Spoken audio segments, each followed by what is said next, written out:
Subscribe now and press the bell icon. Never miss an update.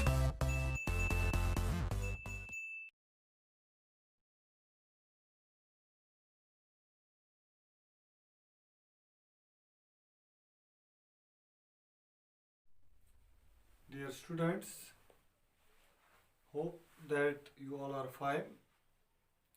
As you know, so far we were studying about globalization and we have learned about different phases of globalization, like that of globalized in the pre-modern world, in the modern world, that's 19th century, and also in my last lecture I told you about the interwar economy.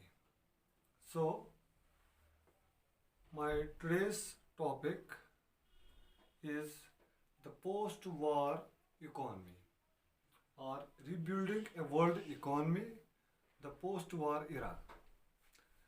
So, as you know, the first war, World War, broke out in 1914 and it ended in 1918. So after the war, world faced a great economic crisis, what may be called as a Great Depression, because of various factors. I have told about these in my previous class. So after 2 decades of the First World War, a great war once again hit this world. That was the Second World War. The Second World War broke out in 1939. It was once again fought between two groups, the Allies and the Axis powers. In the Axis powers there were Germany, Japan and Italy. And in the Allies there were Russia, Britain, US and their other allies. So this war once again proved very destructive. Almost 60 million people, or about 3% of the world population of 1939, lost their lives or were affected directly or indirectly. So there was once again a great loss of life and property during this Second World War that lasted for about 6 years, 1939 to 1945. Unlike in earlier wars, most of these deaths took place outside the battlefields. Many more civilians than soldiers died from war-related causes. So, after the war, a major development came in. That was America or USA and the Russia emerged as two great powers of the world. As you know, US belonged to the capitalist world. It emerged as a great economic and political power after the war. Similarly, this USSR or Russia also emerged as a great world power, and it belonged to socialist ideology. So Russia turned from agricultural country, backward agricultural country, to a great world power. So that were the major developments after the war. Both the countries had paid huge expenses, huge sacrifices during the war to defeat the Germany and her allies. So, what happened?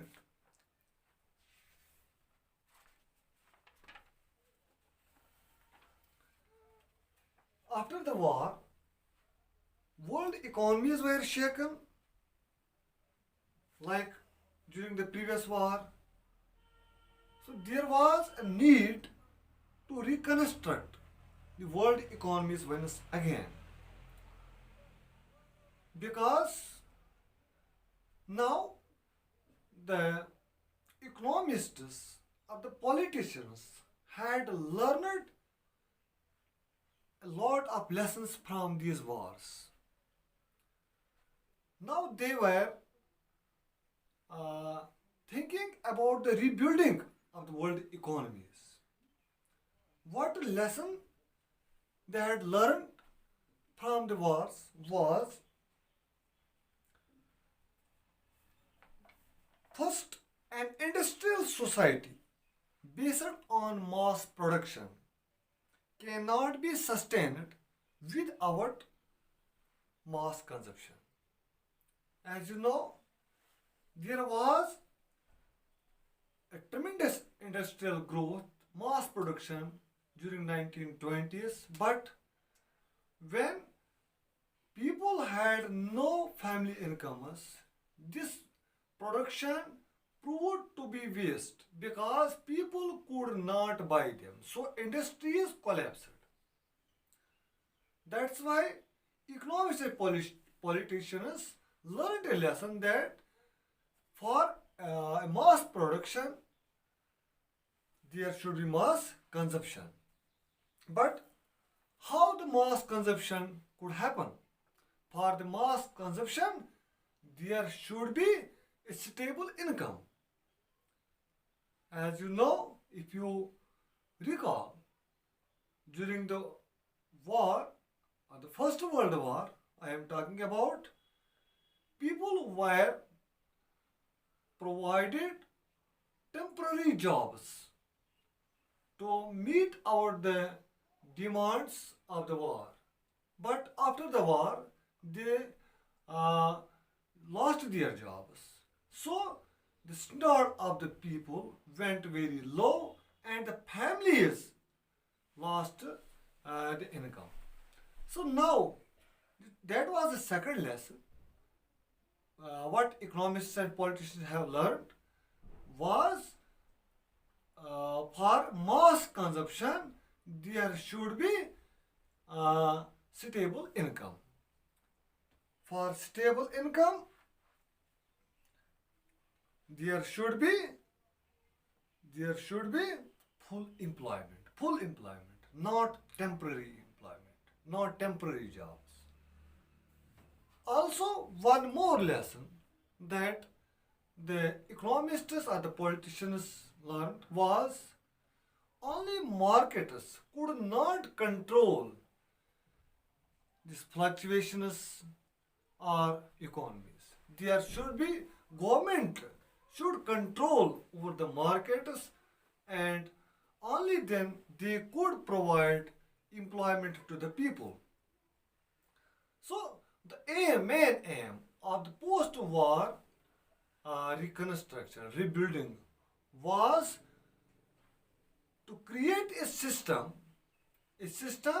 where people could be provided full employment and markets could be controlled by the government, and an economic system that would preserve economic stability.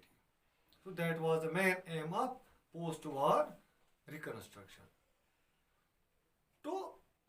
Uh, to come on practice, the developed nations, many countries, they assembled at Bretton Woods in USA in 1944, and they what they did, they agreed upon to establish the International Monetary Fund and the World Bank. Two institutions. They created or formed two institutions, IMF and World Bank. So the job of these two institutions was, sometimes these two institutions were called as Bretton Woods twins, to provide financial assistance for the developed nations to come over this problem of unemployment and the industrial instability. So these institutions helped a lot to rebuild the economies of the industrial nations of the developed nations. One more thing that was done was fixed exchange rates. So there was a fixed exchange rates between dollar and gold and dollar and other currencies. These were the measures that were taken at the Bretton Woods conference. So after these measures, we see a lot of change that took place in the industrial world in 1950s and 60s. We saw there was 5% increase in income during 1950 and 1970. Also, unemployment rate also was lowered almost 5% during these years in the industrial nations. And we also saw during the period the developing countries also tried to get the technologies from this industrial nations, and they also started industrialization in their countries. One more thing that happened during the period after the war, that was decolonization. Decolonization. As you know, still many countries were under the colonial domination, and many countries got their independence after the war. So these countries were facing a lot of problems like poverty, unemployment, starvation, and many other problems. So there were no provisions in the Bretton Woods agreement for these underdeveloped or developing countries, how to reduce their poverty, how to come over this problem of unemployment.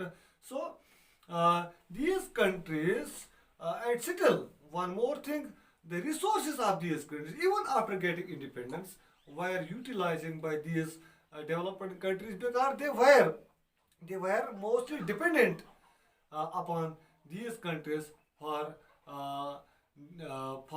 industries, technology, and other things. So these countries now organized themselves into a group that was called Group of 77 or G77, and they also demanded a new international economic order, NIEO, new international economic order. They meant a system that would give them real control over their natural resources, more development assistance, fairer prices for their raw material, and better access for their manufacturing goods in developed countries markets. Developed countries markets. So these were the aims of new international economic order. What was demanded by this G77 or group of 77 nations?